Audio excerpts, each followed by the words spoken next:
Hey, welcome back to part three of our live stream here of the Dark Knight, our Dark Knight episodes. So, all right, um, after Rachel dies, Alfred receives a letter from Bruce, telling him she was going to marry Harvey and they were never going to be together. Alfred decides not to give it to him.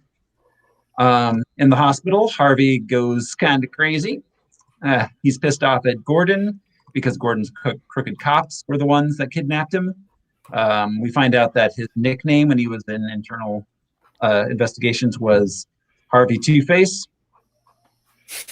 Once again, a happy coincidence. Yeah. Too bad he wasn't Harvey Horstick. Yeah. Harvey face not burned off. What if he burned just his hand or something? Oh, yeah. Harvey Handy Harvey. Handy Harvey. Well, there's a guy that sits out back, a homeless dude named Handy Harvey, but you don't want to know how he got that name. I mean, unless you got $20, then yeah, then maybe you'll learn. You do want to know. Yeah, you'll find out. So you'll find out. He's gonna do it whether you want him to or not. Find out. you better watch $20. You better watch out. Yeah. All right. So meanwhile, the Joker burns up all the mob's money and takes over the mob, kills the Chechen guy. He says he burns half. He says he's only burning his half, but yeah, that's what he says. Was the idea? I don't think. Was that pile only half of it then? Because I got the idea that he's like, oh, I'm only burning half the pile. It being a joke that he's only burning his half of the pile, but the whole half is going to burn. Yeah, okay. That makes sense. That's how I took it. Yeah, when I first saw the movie. Yeah, this time I was kind of confused. I was like, "Are we missing?" I just knew he wasn't telling the truth. There was no way. Yeah, yeah, 100%. He wasn't telling the truth in some way. I wonder if that's another symbolic nod to Two-Face. Half. He's burning half the money. Half the pile. Oh yeah. He burnt half of Harvey. Yeah, that's a good point. That's symbolism again. Yeah. So on TV, the accountant that threatened to go public is on a show to reveal who Batman is. Joker calls in and tells them that he doesn't want him to spoil the surprise. And first-time caller, long-time listener. Yeah. Sally Jesse, I'd just like to say. I'd like to say that man is no good and she should kick him to the curb. Deal breaker. Yeah, unless the accountant is killed in the next hour, he's going to blow up a hospital.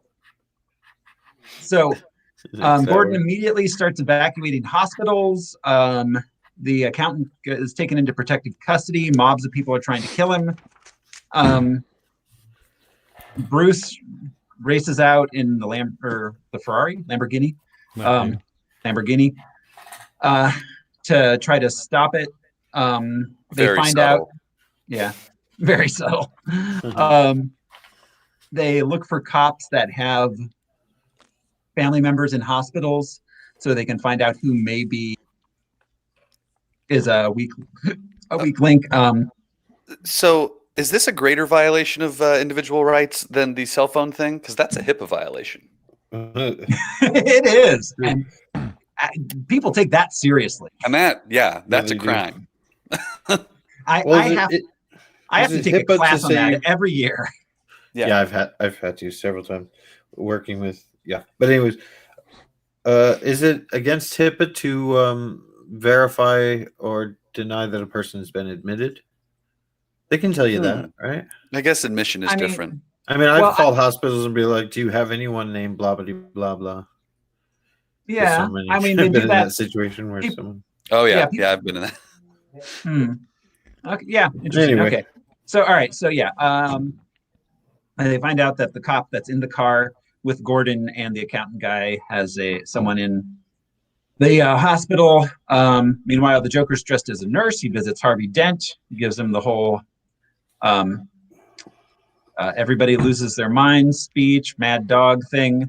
I'm like a dog chasing cars. I wouldn't know what to do with him if I caught him. Yeah. So the Joker, is the Joker a dog? Because he likes sticking his head out the window. He's constantly leaking things. Um, yeah. All right. So let's see. He frees Harvey Dent from his restraints, gives him a gun, and sets him after the crooked cops that helped him. It gives him the chance to kill him. Yeah. Harvey Dent could have just killed him. But Harvey's already a slave to the coin. Yeah. See, here's the thing is that even the Joker always uses people's rules against them. Yeah. Like Batman has rules, even Two-Face has rules, everyone has rules, everyone except the Joker. The Joker has no rules. Right. He says here the thing that he's an agent of chaos, and the thing about chaos is it's fair. And then later, Dent, same sort of motif. Chance is fair. Mm-hmm. Yeah. Yeah. So, all right. The accountant is saved. Harvey's been to law school. It's true. Yes. Where did he get this idea that chance is fairness? Justice is fairness. And the Joker went to technical school. Yeah, I mean, So it's like he could fix a garbage disposal. Harvey's ideas of fairness are like a 14-year-old boy's idea of fairness, like undeveloped. Like, yeah. Anyways, Yeah. like 50, read fucking Plato, flipping dude. a coin. Yeah. You do that to see who kicks off first in a game. Well, I Right. mean, Not if somebody dies. Thus the grotesque nature of Two-Face and, the fairness. Right. Yeah. But this is all new to him because he used to always know the outcome of his coin toss. Yeah. That's true. And honestly, go ahead. Now there's the one coin with the burned face Mhm. and the clean face. That's true. That's true. But So, a all right. lot of his rogues gallery, sort of just like the Riddler, who's so bipolar he can't help but help them solve his crime. Like, yeah, you're right. Everybody has some sort of little hang up, even if they've rigged the system. But the Joker has no such Achilles heel, no such a totem, I guess, for lack of a better word, talisman.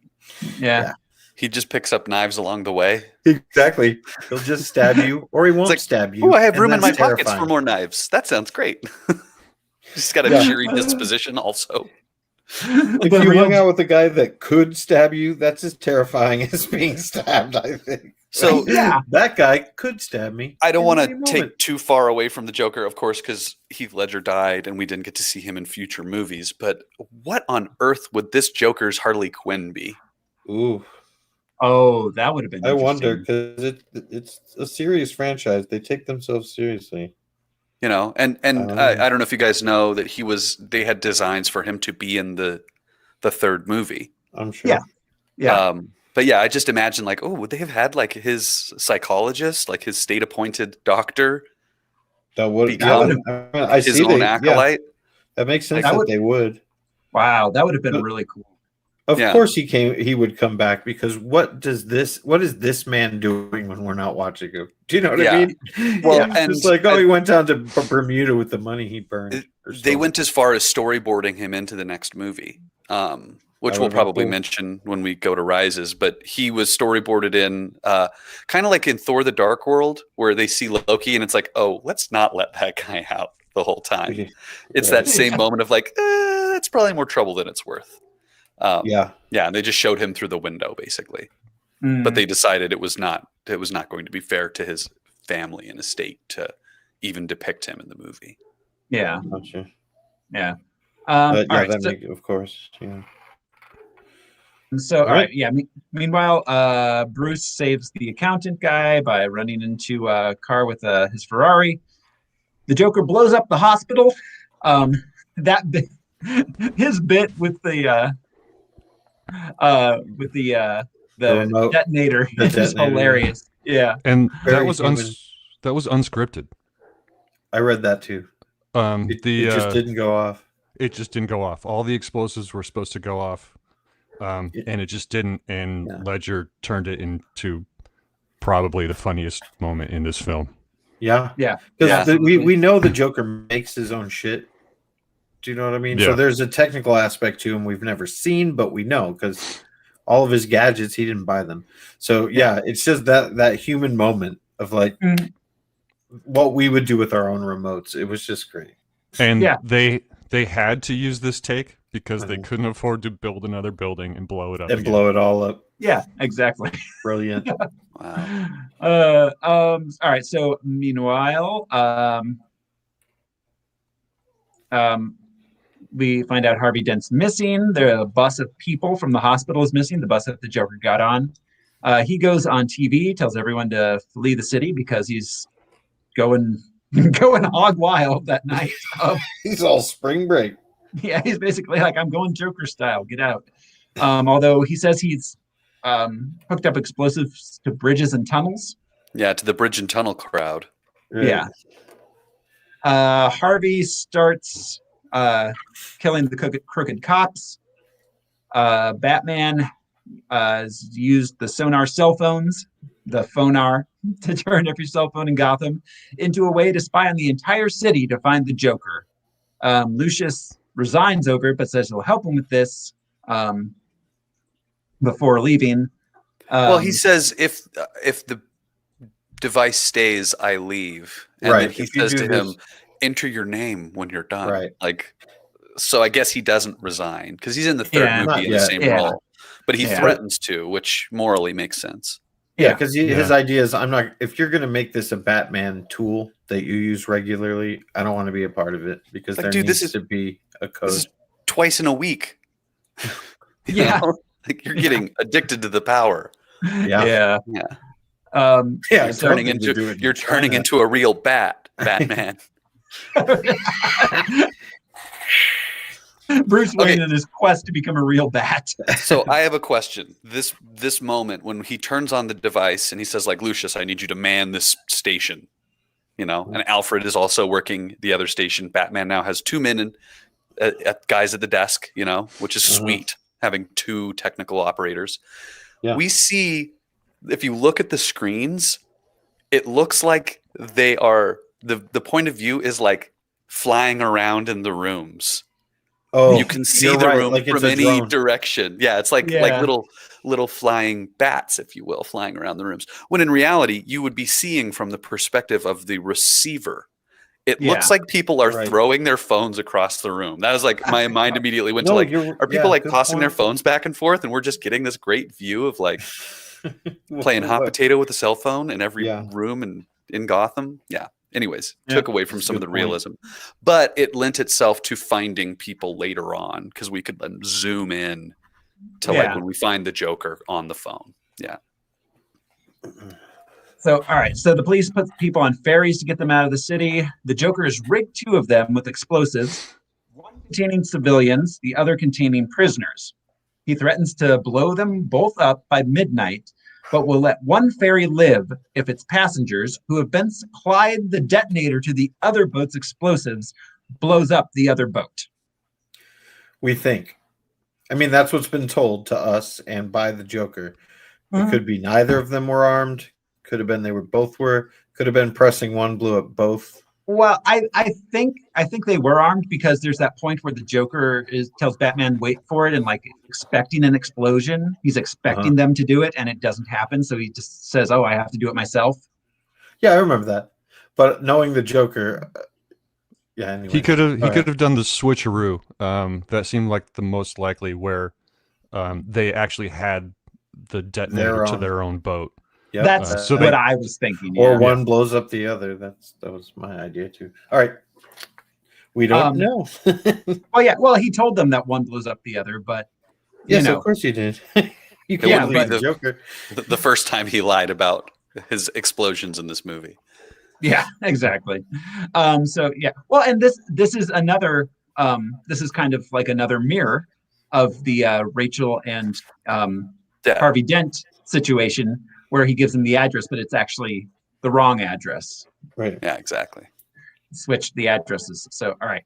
So, let's see. Batman finds the Joker using the sonar phones. Both the civilians and the prisoners refuse to kill each other, while Batman apprehends the Joker after a brief fight. Before the SWAT arrived to take the Joker into custody, the Joker gloats that Gotham citizens will lose hope once Harvey Dent's rampage becomes public knowledge. Harvey has taken Gordon's family hostage, threatening to kill them at the spot where Rachel died. He takes Harvey there too, and is doing a whole like choose who dies thing. Batman arrives, Dent shoots him, but Batman isn't killed. He tackles Two-Face off the building. Two-Face falls to his death. Batman saves Gordon's son. Batman convinces Gordon to tell the public that he was the one behind Dent's killing spree in order to uphold Dent's public image. Dent's hailed as a hero. The police launch a manhunt for Batman. Gordon gets real long-winded with his kid. He's this long speech, the whole like not the hero we deserve, right. the hero we crux of the third movie. It's to his 9-year-old son. Yeah. It's just like, Dad, it was a simple question, Dad. And I don't quite understand your logic. It's like, I'm confused. What do you mean? Yeah. I also am confused. I've been confused for like 12, 13 years now. Not the hero we deserve, but the hero we need. Yeah. So what exactly does that mean? What exactly does that mean? What's your theory, Josh? So, as said before, the White Knight for Gotham was Harvey Dent. Batman was already around and well known, and he had his effect on the criminals, which was fear. But as far as morale and civic pride and all that shit, as far as Gotham goes, they weren't necessarily behind Batman for that reason. They liked the way he beat up criminals. Harvey Dent promised to keep those criminals put away and to make Gotham a better place. So Gordon and Batman did not want all of Gotham to immediately turn their back on Harvey, think he's evil, thinks he's a villain just like the Joker. And so they needed Batman to take the Joker down because who else could? But they needed people to remember that Harvey was a good guy. That's weird. It's a lie. But how do you explain both of those things at once to the public? Well, yeah, no. I mean, I get that. But like, so all right. So Harvey they deserve Harvey, but they don't need him, or they deserve Batman, but they need Batman, but they don't deserve him. Well, it was the other way around. Harvey was the hero that Gotham needed. Yes. He needed to be a hero, not a villain. Batman didn't need to be seen as a hero. Yeah. No. So he was the one they wanted?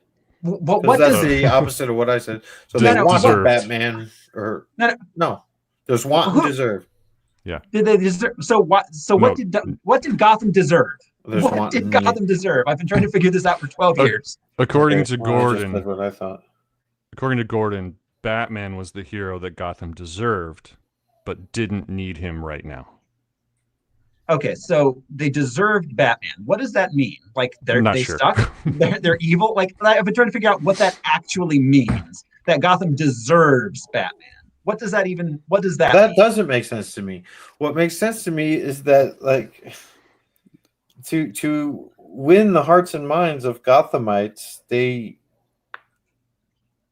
just they deserved Harvey Dent because he wanted to clean up the city the right way. They needed Batman because it needed to be done fast, and he doesn't have any rules. Harvey does. So the system is so corrupted that Batman is the only effective way of solving in my mind, he's the only effective way because the system itself is so upside down with corruption that like the mob rules the justice system. So they deserve someone like Harvey Dent to clean up their machine and get it back into people's hands. They needed Batman to do their dirty work. Yeah. Okay. All right. That makes sense. I think of it the other way around. But yes. Yeah. Sounds like how's the other way around too. Because that's the opposite of what Gordon said. Yeah. But he doesn't elaborate. So he said Harvey was what they needed and Batman's what they deserved. Yes. That's what he said at It was interspersed between his kid and the funeral for Harvey. Yes. So Harvey. So he says Harvey Dent was. I just want to figure it out. So, all right, go ahead. Harvey. No. Okay, no. So what he said was Harvey Dent was the hero Gotham needed, but not the hero it deserved. Is that what he said? Is that what they said, Al? Yes, that's the first thing he said at the funeral. At the funeral, he said Harvey was not the hero Gotham deserved, but he was the hero that Gotham needed. Opposite what they just said. Okay. No, that's the same thing. That's the same thing. No. All right, deserved. Harvey, they deserved, but they didn't need him. No. He said they needed him, but not deserved him. That's what I've been writing it down as soon as everyone has said something, and I now have 3 different variants. No. What Commissioner Gordon said was they needed Harvey, but they didn't deserve him. Right? Is that what you're telling us, Al? That's what I'm saying. Because I have that written down. Because Harvey was basically too good for Gotham. Or at least their understanding of Harvey was too good for Gotham. Harvey was not. He was a mess. Right. But I'm sorry that I had an explanation because I have no explanation for that. It doesn't make any sense to me. So you don't need to explain it again. I'm not a child. I'm not trying to explain it to you. Me. I'm trying to make it make sense. That's not in general. Okay. I'm not trying to explain it because we've said both versions, and I don't think we can decide. Well, I mean, yeah, but I think it's philosophical gobbledygook is what I think it is. Yes, essentially. Well, and it is the great lie that they tell the people of Gotham that Two-Face was actually a hero. Harvey Dent was your hero, and we'll see that those chickens will come home to roost in the next movie because he thought the people needed Harvey Dent. Yeah, they both did. Yeah. But that's need. You just said needed. Okay. Yeah, but no. So I mean, I 100% get what they're doing. Is keeping Harvey Dent's image intact. I 100% get what they're doing. I think the phrase they use, which gets quoted and repeated so often, makes no fucking sense. I think the phrase itself is utter gibberish. Well, and Batman's response is live long enough as the hero, you become the villain. I forget the exact quote, but yeah. It's like, okay, you chose this. You chose to elevate Harvey Dent, who started killing cops and threatening to kill Gordon's wife and kids. Well, yeah, it was all a choice. It was a deliberate plan. And in the third movie, he has a letter that lays it all out. Yeah. He doesn't quite... Yeah. Just talking about the distinction between those. Yeah. It doesn't matter. It's just it's not as neat and tidy as it could be. After this whole movie, it kind of ends on this what? Head scratch of a Well, yeah, I mean, some of us are saying it doesn't make sense, which I'm in that camp, and then others are saying that it does. So it's for the ages, I guess. I guess that made sense. Well, I mean, their plan deserves and needs. It's real tough. I'm going to keep thinking about that. I don't know. Distinction there. Yeah. So, all right. So, then Batman convinces Gordon to tell the public that he was the one behind Dent's killing spree in order to uphold Dent's public image. Dent's hailed as a hero. The police launch a manhunt for Batman. Gordon destroys the bat signal. Fox watches as the sonar devices destruct. And Alfred Pennyworth burns the letter from Rachel. As Gordon does the whole thing in the voiceover. We end on Alfred burning the letter, and then we roll credits. Yep. And that's it. That's the Dark Knight. The letter comes into big play in the next one. It's the catalyst for something we thought we'd never see. Well, that's a different letter, right? No. Well, there's no letter because he burned it. But he finally released there was a letter. And there's a different letter. Yeah. Because that's the one where the letter that Rachel gave to Alfred was the one that said, I'm going to marry Harvey. Yeah, I'm never going to marry you. So Yeah. he never gave Bruce closure. She died with Bruce thinking, if I had just accomplished what I wanted to beforehand. But the letter in the third movie is Gordon's letter about That's one their in his lives. pocket. Yeah. That's one in his pocket. On the stairs, Alfred reveals he held that from him, and Bruce fires Alfred and demands he gets out of the mansion. Yeah. Yeah. So that's the movie. It's a hell of a movie. Yeah, I don't know. Overall thoughts, guys. In the credits, there was a in memory of our friends Heath Ledger and Conway Wycliffe. Conway Wycliffe also passed away after the making of this. He was a special effects guy. I don't know how extensively he worked with Nolan, but he worked on Batman Begins and this movie. Some other notables were Casino Royale and V for Vendetta. The Tomb Raider movies and another Die Another Day, another Bond movie. Anyway, Conway Wycliffe, pour one out. Yeah, pour one out. Yeah, so I mean, this movie really, the legacy of this film is immense. It basically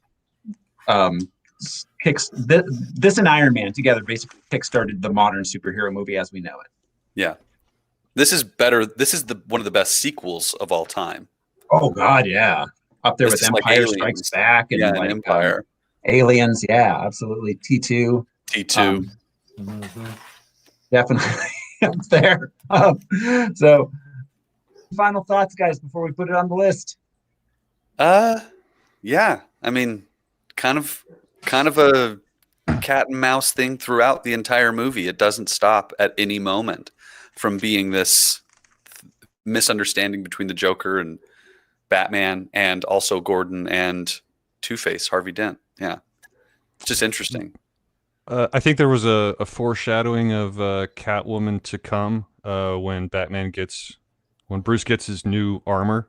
He asks how it does against dogs because he had gotten bit earlier.